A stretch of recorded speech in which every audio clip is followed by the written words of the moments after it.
Hello there. Welcome to the Worlds of Learning in 2021. I'm very happy to have you here. My name is Nick and I'm part of the LearnWorlds team. And I really love to be able to share my knowledge here with you. So this is a presentation on how you can create a sales funnel or how you can improve your existing sales funnel in order to have more sales through it. So who am I? As I said, my name is Nick Malekos. I'm the senior marketer here at LearnWorlds, and I have been working with LearnWorlds for the last 4 years. I have talked with many successful course creators over the years, and they have shared me their tips and their best points of success, how each one found success, because there are also different paths to doing that. There is no one way. So today, I'm going to use all the knowledge I've collected over the years and be sharing it with you and so I hope for you to find a way to improve your sales process and be able to manage to get more sales. One thing I want to say is that course creators are not just people who want to sell. So we might have a lot of people who want to get more registrations to their courses just because they have either a social goal they want to achieve, or they want to share their knowledge. So this is not just for sales, it's also for getting more registrations. But first of all, I want to share my interpretation of the funnel. What is a funnel? Because you will see a lot of interpretations of what you see on the right as the illustration there. A funnel for me is a journey. It's a journey for your users to take them from point A to point B. And through that, it's a series of steps, and they need to pass through different steps. For example, awareness, someone getting to know you, interest, that they express an interest over what you are sharing, decision, trying to decide between you and other alternatives or your competition, and action, taking action and actually buying your course or registering to your course.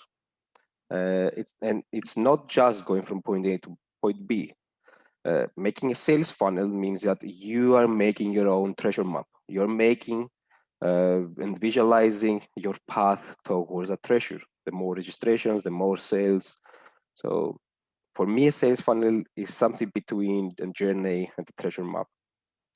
So let's go and see how you can create your own sales funnel or how you can improve your current sales funnel to get more out of it. There are 5 steps I'm going to illustrate here, and they all come with a checklist, a cheat sheet, if you may so think, and you'll be able to download it after the presentation. I will tell you how. So the first step is building and growing your audience.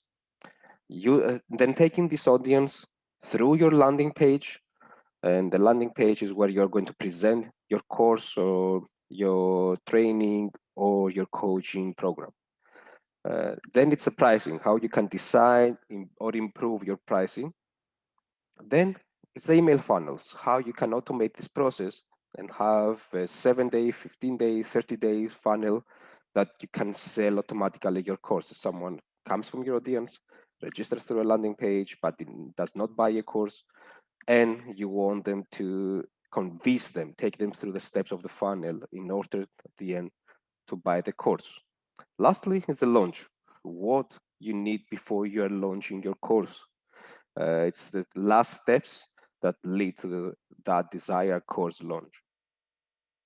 So going on first with the audience. What's the requirement and how to build an audience? We're talking about the audience because this is a very essential part to selling an online course. It makes sense if you think about it that if you don't have an audience, there is no way to sell your course, because if you have 0 people knowing about you, you have 0 people to sell to. So this is a numbers game. The more you grow your audience, the more potential sales you can have. The rest of the funnel is a way to get a percentage of those people to buy. For example, having 100 people, you might convince 1, 2, or 3 out of 100 to buy. So if you can convince 2 out of 100 to buy, and you can make that 100 people audience to become 200, instead of 2 sales with the same process, you have 4. My suggestion, and the most important thing as a marketer that I want to know about building the audience is the persona. The persona is a visualization of who is your customer, your desired customer. It could be one person, but it could be multiple personas. Um, this is like building a person like, let's say, Mary. I want to give a solution to Mary. She wants to improve her garden. I need to be able to visualize it, who she is, how old she is, what's her budget, what's her main challenge, and how to talk with her. So if I'm have a gardening course, I need to build a persona based on Mary. And maybe I have 2, 3 personas. It's Mary, it's George, it is John. And I have different age groups or different challenges for each group. There is a very helpful tool I suggest for everyone to use. It's HubSpot's persona tool. You can Google it and it's the first result you get. Building your persona will help you understand, and I will be throwing this reference along through the presentation because it matters in many steps. But what is considered an audience? An audience is anyone who visits and reads your website or your blog. It's anyone on your social media. Maybe it's on the TikTok, on Twitter, on Instagram, on Facebook. Maybe it's your email list, which is our goal in this presentation. It's also an audience that they read your newsletters. It could be sales contacts. It could be the people that gave you their business cards in an event.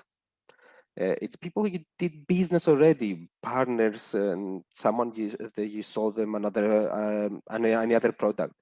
If you are a yoga trainer, a yoga teacher, you might have done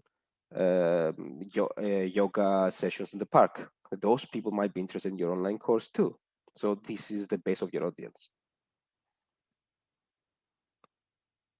So I don't want to focus on this. This is one of the checklists I will be offering later on. So this is time to talk to you about the checklist. In every section, I will be giving a checklist. This is a kind of cheat sheet that can help you start each of the sections and improve your funnel using it. I compiled it into a PDF and you can download it by revisiting the same page that you are right now watching this talk after it's over. So on the bottom, you'll be finding two downloadables. One is a checklist. The other one is the email templates I will be sharing a bit later. Think about this, not something that you have to do 100% of the things in the checklist, but like the ideas that can help you get something more out of your funnel. For example, I suggest adding a pop-up to your website. A pop-up that means register to my newsletter or download this ebook. In this way, you can grow your email list. Doesn't mean that you need to do it. It might not work on your website. You might want to run a PPC campaign. That means a paid ads campaign. You don't need to do it if you don't have the budget. You might be able to guest in podcasts or live events. You might not be a comfortable public speaker. You don't need to do it. These are ideas that will improve you. Choose 1, 2, or 3 of them that work for you and use them. If you're already using some of them, think of it as an opportunity to use more of it. So again, I will be giving this as a downloadable, so no need to focus much on it. And go and giving more time into the landing pages, which is a very important part of your sales funnel. A landing page will attract the people in your audience, and its work will be to convince the people to buy your product. Many people will ask me many people are asking me what's the difference between a home page and a landing page. Again, this is an illustration I got from HubSpot's website, and they explain the difference between a home page and a landing page. On the left is the home page. It's full of distractions. On the right, it's a landing page. There is one single point of a call to action, the CTA, as we call it in marketing. So how they're used. If someone is visiting your website, they know you. If someone is coming from a marketing campaign, they usually land on a specific landing page that talks to their challenge, their specific challenge. That's why, again, we go back to the persona. You know your audience, you know who you're talking to, and you move them through a landing page to talk to their challenge. And you want to focus on them taking one action. So that's why we remove any other distractions like blog posts, secondary CTAs, so your other menu items like the about page of the conductors. You want them to complete a form, maybe use their credit card. and pay. So a landing page has to be low on distractions and focus on the main message that you're offering. So a few things you can do on how to improve the landing page. I always suggest to course creators to add a video introduction. The video introduction has to be there because most courses include video. So if you want to sell your course and you have video there, it's a good idea to get your audience familiar with you. If they're familiar, they feel better about you and they will understand what they're getting into. If they see a course with 10 videos but they have access not even to one of the videos, it doesn't make sense. They don't know what they're getting. So getting a video introduction of you talking in front of the camera will help them understand that this is course for me. I like the instructor. I get more in touch with them and that just reading some text. Always talk to your persona. Always include one call to action and share proof about what you are going to do to change their life.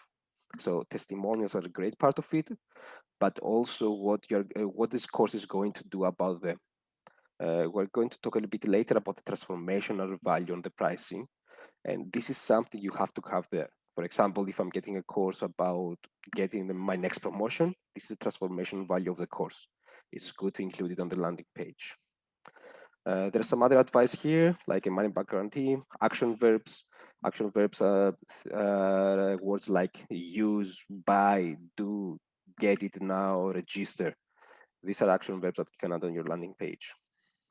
And always a good idea to test the page on mobile. On LearnWorlds, we have the ability for you to change the web, how you could do the landing page and how it will look on the desktop and how it will look on mobile. Always test both devices to be sure that it's working correctly. I have here the School of Calisthenics. It's a great example of a course landing page, and we have a case study on it. So you can go to the LearnWorlds website and look on the examples, visit the calisthenics website, and also see their case study. So what we see here is that they include a very good video on what someone going to find there. They include the call to actions. They include two call to actions in the case. The primary, the first one, is the buy training program. The secondary is the start 7-day free trial. So they want to push you to buy the course, but if they don't manage that, they want you to get a 7-day trial, which is the secondary CTA. Sometimes it's good to have a second CTA. The suggestion is to have always one and maybe a second one if it works for your case. Then something that I find very important is below on the left, you can see what you are getting out of this course. What's the level of this course? What assessments, videos, or anything else that you can see, even who is the coach. So more information about the course, what the person are getting, and below that, what they're getting out of it as transformation. Are they getting more fit? Are they getting healthier? Are they getting promotion because of the course? Those are important things to add.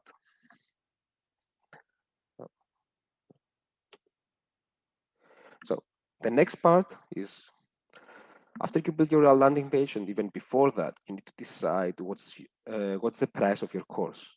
How much are you going to ask about it? So what matters in pricing that course? You need to do some research. There is no one answer to the courses. I'm going to share something a bit later on what can directly into pricing your course. But the most important thing is that you have to do some research. You have to understand what already exists, what's the competition offering, and what are alternatives. For example, if I have a gardening course, alternative can be a free blog post explaining the same thing. What are you offering more than a free blog post? Why would someone buy it and not find the same information for free on YouTube? What's the difference? It could be the instruction interactions. It could be expert advice you cannot find on YouTube.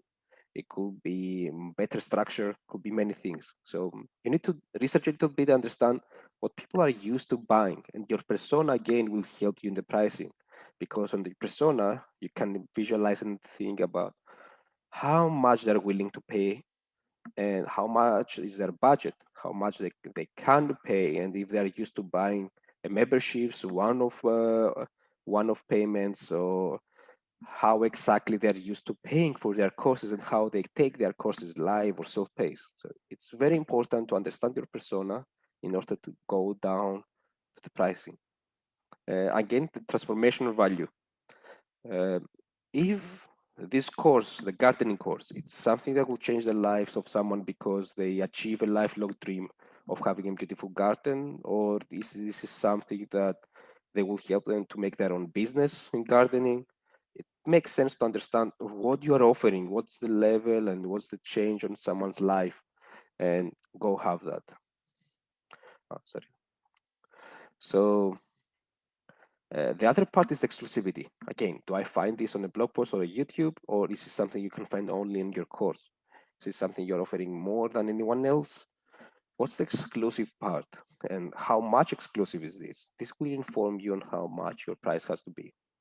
Do you offer certifications? For example, continuous professional education credits, CPE, if you have heard of it, that offers someone the ability to continue having a license. This is especially true for accountants or lawyers that they need to complete some educational hours every year in order to get their license to continue their work. This is incredibly important, and a course with CP credits is much more expensive than the course without CP accreditation. In order to see about CP, you need to talk with your local government or your local organizations that have to do with these licenses in order to understand how to get this license. If you can't get it, it's something that's important for your marketing and also important for your pricing. Also have in mind that having a low or cheap price can make an impact on how they look into your brand. If you're a premium brand or a cheap discount brand or a dollar store kind of brand.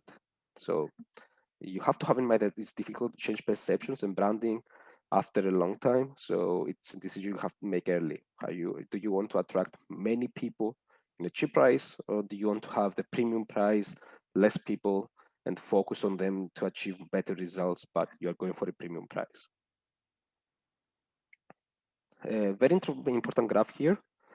This is based on around 200 people that answered my survey on a big workshop we did in LearnWorlds. And this is course creators getting ready to launch a course, or some people have already launched their courses.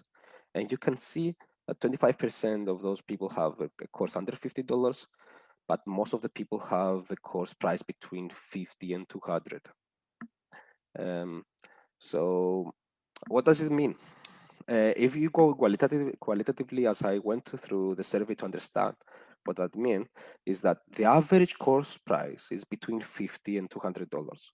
But many people have a course below $50. If you go specifically to those people, you'll see that usually that's a membership subscription. So it's not really a course. And secondly is that most people who have a cheap course usually use that as a lead capture. You can have a free course or a cheap course in order to get some people into your mailing list, into getting more familiar to you, and then you can upsell them with a more expensive course of $200, $500. So maybe a lot of people will buy the $20 course, and because they like it, they will get the advanced course of $200, and then they will get the expert level or the masterclass with you for $500 or $1,000. So it makes sense to have these pricing variations. If you're just starting out with a single course, I will suggest you go on the average $50 to $200. Of course, it matters what's your audience, where you're based, where your audience is based internationally, locally, and what is the course about. And based on the previous slide, the exclusivity or the level you are teaching and how difficult it is to achieve that. Here I have another checklist you'll be finding later to download. And that's some points, a cheat sheet on how you can think about having how to improve your pricing. One of my favorites here is have an income goal. You need to think about how much money you want to make out of this course. Is it sustainable at $1,000 per month? Do you want to do a launch and you get to $3,000? It's good to have a goal, because a goal will push you to try more, because you might fail on the launch and then you say, okay, I fail, I make $200, my goal is 1,000. How can I make this launch and get it to 1,000? Do I need to have 5 times more audiences, or did I make a mistake? Do I need to make a discount? Do I need to do something different in order to go towards my goal? So have in mind to go through the checklist. It might give you some insight on how to improve your pricing. The next part is the email funnels. Here is also the next downloadable we're going to offer. Check out after the webinar and you will see that we're offering a downloadable of 3 email sequences, suggested email sequences you can use to sell your course, like the one on the right. And we are also giving templates of emails you can use in each category. For example, we have 3 welcome emails and we have 2 or 3 card closing emails there that you can download and you can edit and make them your own and use them without work. This is because many people are worried about their writing, but you have written a whole course. Don't be afraid to write an email. So we're giving you a template of the email. You can take it, you can reuse it, and you can have your own email sequence in a matter of maybe an hour. Then all you need to do is just set it up on an email tool like Mailchimp or ActiveCampaign or Aweber. So what do you have to think about your sequence? Again, go back to the persona. It's so important that you have to visualize a person. I'm going back to Mary and gardening. So if I know that I want a person that is like Mary, maybe she's 45 years old, and she wants to get a gardening course because her aspiration is to build a beautiful garden. So I will be thinking of writing my sequence based on her. I will be thinking of Mary every time I write an email. It's like writing a personal email to your friend. You can visualize your friend, what they want, what's their challenge, and how to talk with them. But you cannot visualize 1,000 people you don't know. So making a persona will help you focus. Be original. Don't be afraid to be yourself. That means that everyone is different. If they see a generic email that you are sending and they see the same email by everyone and you're trying to be someone else, it will not work. You're selling your own course. You have your own videos with yourself there. You have your own writing there. Try to write as if you're yourself. You might be more strict because it's a professional course or in accounting, or you might be more calm because you're teaching mindfulness. And I have seen some people there try to shout out in a vulgar language because that's their branding. So be yourself. Show yourself in your emails.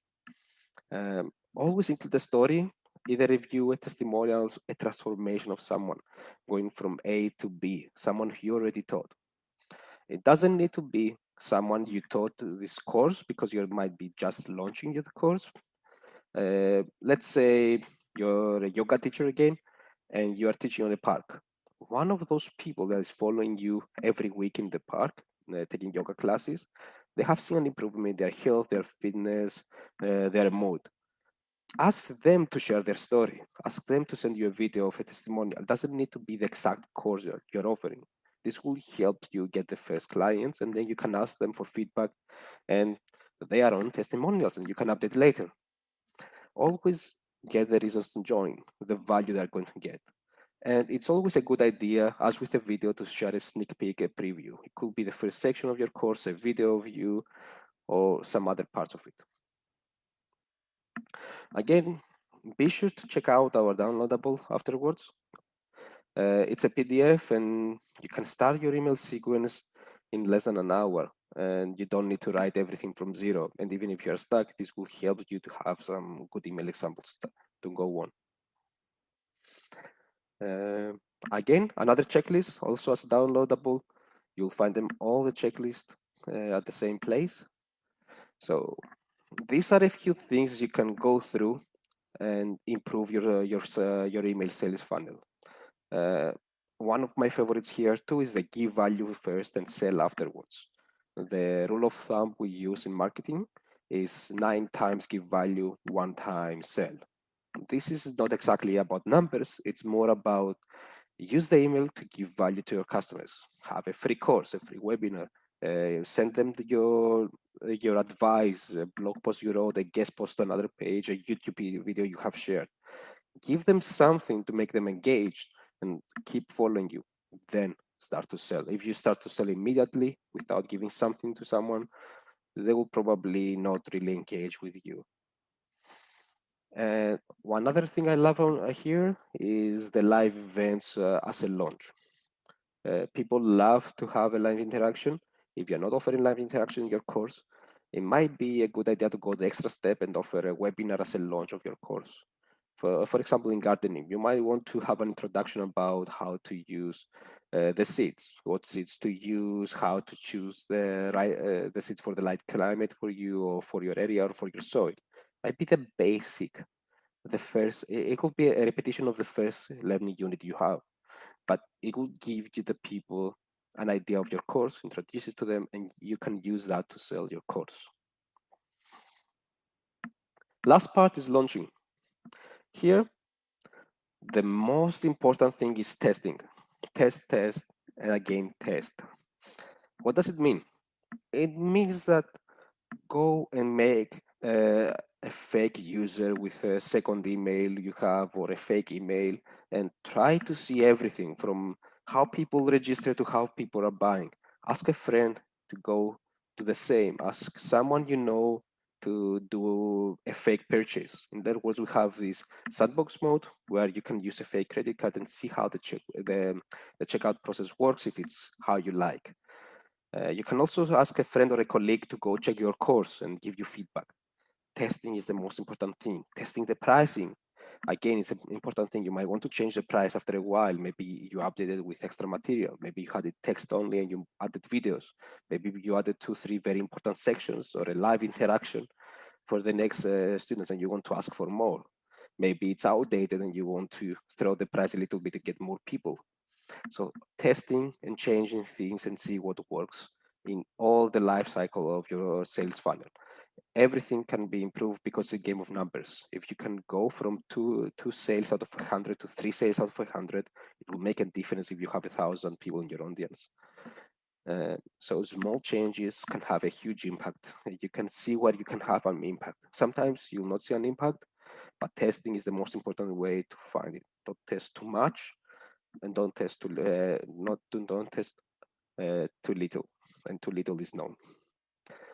So again, a very quick checklist. This is more related to a LearnWorlds school. So you can go through different settings, and I really suggest to all our users to go through the settings first because you can customize the whole experience in LearnWorlds. And by customizing the whole experience, it's something you can offer. You can have a community, a full open community, people interacting, or you might have corporate customers that you don't want them interacting because they're working on competing companies. So be sure to check everything about your course, about your school, about your account, about your website, and how it works. You can customize the experience, and you are sure that you didn't miss something. For example, enabling notification emails on the welcome email, having a nice signature, have your logo there. There are small things that people usually forget. For example, one of the most usual things that people forget is the favicon. The favicon is the small logo on the top of the browser tab. And I'm usually annoyed when I see someone who did not change their WordPress site's logo and they didn't include theirs because it looks like they didn't care enough about their brand. There are many small things that you can improve and makes it look more professional. Go through the integration, connect your domain, be sure to do all of that before you click launch. And always test before the final step. And be sure that you will find problems in the launch. The thing is that there is no perfect launch. You need to be able to respond to things. Be sure when you're sending emails to check your emails the next 1 or 2 hours. Usually the most questions will come the first 2 hours, and people might open the emails even 2 days or 1 week later. So there will be issues coming up and questions, and you have to be flexible, especially in your first launch, and improve things as you go on because you have a second, a third, and a fourth launch, maybe the same course or different courses. So thank you very much for being here. Again, you will find all these checklists as a downloadable PDF below this video. And you can also find the email templates and the email sequences you can use. Don't use the same, don't just copy the templates. Go there, make your own impact, make your own changes, give out your soul in an email, and you'll see that it will work. Also, we have the justlaunched.learnworlds.com. It's our new school. It's a different account than most LearnWorlds accounts if you already have a trial in LearnWorlds. You'll need to do a new account. There we're announcing new workshops and new live webinars we're doing. They have mostly educational character. And the last webinar was about improving your sales. And this is based on the same webinar. So that was, sorry, the same bootcamp workshops.